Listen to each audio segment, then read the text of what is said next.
स्वागत है आपका हमारे इस YouTube चैनल में। इसमें आज हम करेंगे अडानी पावर का एनालिसिस। जैसा कि आप देख सकते हैं, अडानी पावर का रिज़ल्ट था और ओपन मार्केट में इसका रिज़ल्ट आया है। इसके रिज़ल्ट पॉजिटिव ही आए थे, तो इसका मार्केट में पॉजिटिव रिएक्ट हुआ है। और जैसा कि हमको ये कैंडल से दिखाई दे रहा है, वन वे मूव करता हुआ ये ऊपर की साइड अपना होल्ड कर गया और देन इसने अपने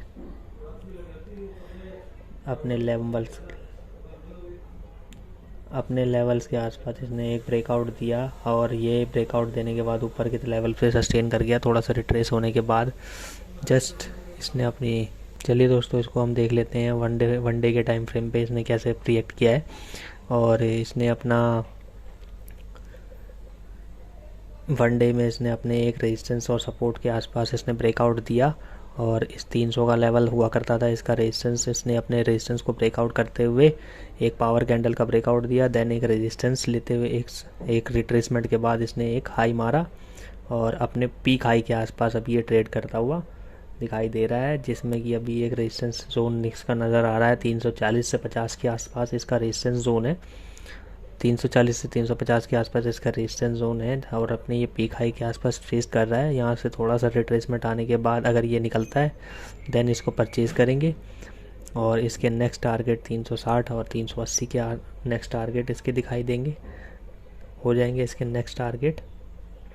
ने एक पीनेंट फ्लैग का पैटर्न का ब्रेकआउट दिया और इसने पोल एंड फ्लैग का पीनेट फ्लैग इसको बोलते हैं, पीनेट फ्लैग पैटर्न का ब्रेकआउट दिया और देन इसने अपना पीक हाई अपना टच कर दिया अपने ऑलमोस्ट पीक हाई के आसपास, ऑल टाइम हाई के आसपास ट्रेड करता हुआ रेजिस्टेंस के आसपास। यहाँ कहीं इसको रेजिस्टेंस मिलेगा और देन इसने थोड़ा सा रिट्रेसमेंट होने के बाद यहाँ कहीं के आसपास इसके 340 से 50 के बीच में इसको रेजिस्टेंस होने के बाद थोड़ा सा रिट्रेसमेंट के बाद एक अपर साइड का ब्रेकआउट मिलते ही देन इसका रिट्रेसमेंट का वेट करेंगे और देन परचेज करके इसको निकाल देंगे, अपने पोर्टफोलियो में होल्ड कर लेंगे। लॉन्ग टर्म के लिए अच्छा स्टॉक है, बाकी होल्डिंग के लिए होल्डिंग के पर्पज़ से बेस्ट स्टॉक है ये। चलिए दोस्तों, इसको हम एनालिसिस कर लेते हैं थोड़ा सा, इसका फाइनेंशियल ट्रेंड कैसा रहा है कुछ दिनों में। वन डे में इसने 3% का रिटर्न जनरेट करके दिया है और 1 वीक में इसने 3% के लगभग इसने 3.25 का रिटर्न जनरेट करके दिया है और ये अपने 10% का रिटर्न जनरेट इसने कर दिया है 1 वीक के अंदर। और इसके अंदर 1 मंथ में देखें तो इसका रिटर्न रहा है 24% के आसपास इसने रिटर्न जनरेट करके दिया है हमको। और 1 मंथ में देखें तो 269% का ऑलमोस्ट मतलब 300% का रिटर्न जनरेट करके दिया है।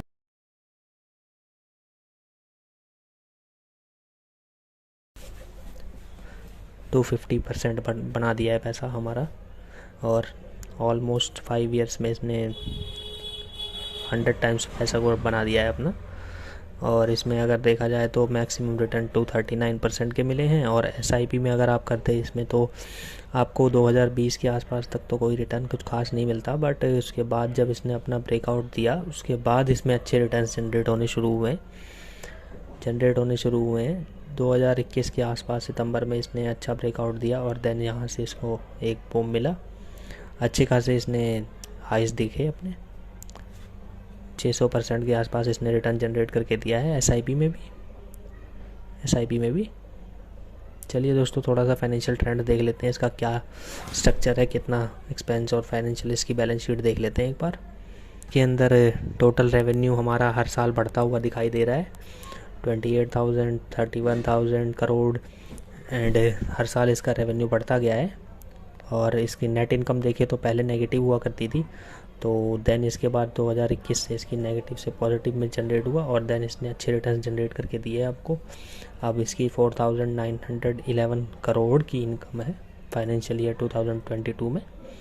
और अर्निंग पर शेयर्स भी इसका 3 रुपये से लेके 12 रुपये का हो गया है। पहले नेगेटिव हुआ करता था तो इसके अच्छे रिटर्न नहीं मिल रहे थे उस टाइम पे, कोई इतना वैल्यू दे नहीं रहा था। देन इसने अच्छे रिटर्न जनरेट करने शुरू कर दिए एंड नेगेटिव से इसकी पॉजिटिव अर्निंग पर शेयर आ गया। 3 रुपये 29 पैसे से 12 रुपये 73 पैसे, एक ड्रास्टिकली जंप मिला है इसको। चलिए दोस्तों, अब देख लेते हैं dividend per share. Dividend per share के मामले में इसने अभी कोई डिविडेंड नहीं दिया है, 0.00%। हर बार इसने कोई डिविडेंड जनरेट करके नहीं दिया है। डिविडेंड के मामले में ये थोड़ा सा डाउन स्टॉक है। चलिए दोस्तों, देख लेते हैं इसको थोड़ा सा बैलेंस शीट में, इसकी क्या एसेट और क्या इसका पैटर्न रहा है।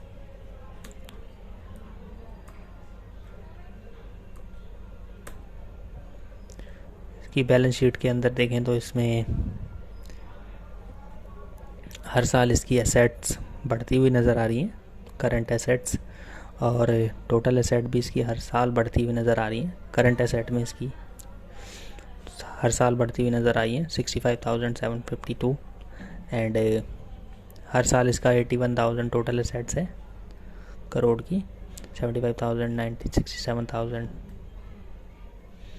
करंट लायबिलिटीज़ भी हर साल इसकी बढ़ी हैं और नेगेटिव हो गई हैं आगे जाके, कुछ सालों तक बढ़ी, कुछ साल तो फिर नेगेटिव हो गई, बट ये स्टेबल ही है। और देन इसकी टोटल लायबिलिटीज़ अगर देखें तो इसकी नेगेटिव लायबिलिटी मतलब लायबिलिटीज़ भी कम हुई हैं, ये जो कि अच्छी बात है। टोटल इक्विटीज़ भी बढ़ी हैं, अच्छी बात है ये भी एक शेयर्स के लिए। चलिए दोस्तों, इसके कैश फ्लो की तरफ बात कर लेते हैं।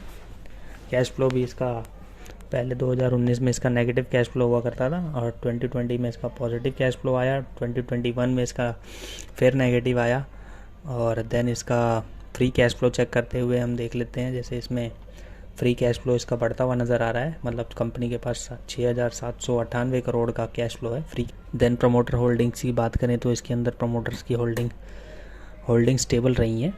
टोटल प्रमोटिंग होल्डिंग हर साल की तरह स्टेबल रही हैं, और इसके अंदर कुछ परसेंट इन्होंने मार्जिन प्लेज करा हुआ है। 54% की अनप्लेड मार्जिन होल्डिंग है, और 24% के आसपास इनकी 20% के आसपास इनकी प्लेज्ड होल्डिंग है, जो कि इन्होंने किसी से प्रमोट उस पर लोन लिया हुआ है। प्रमोटर होल्ड फॉरेन इंस्टीट्यूट की भी इसमें स्टेबल ही होल्डिंग है। इसमें फॉरेन इंस्टीट्यूट ने अच्छा खासा पैसा लगा के छोड़ रखा है। लॉन्ग टर्म के लिए अगर आप इसको होल्ड करना चाहते हैं तो होल्ड कर सकते हैं, समझदारी से डिसीजन लीजिए। Thank you very much.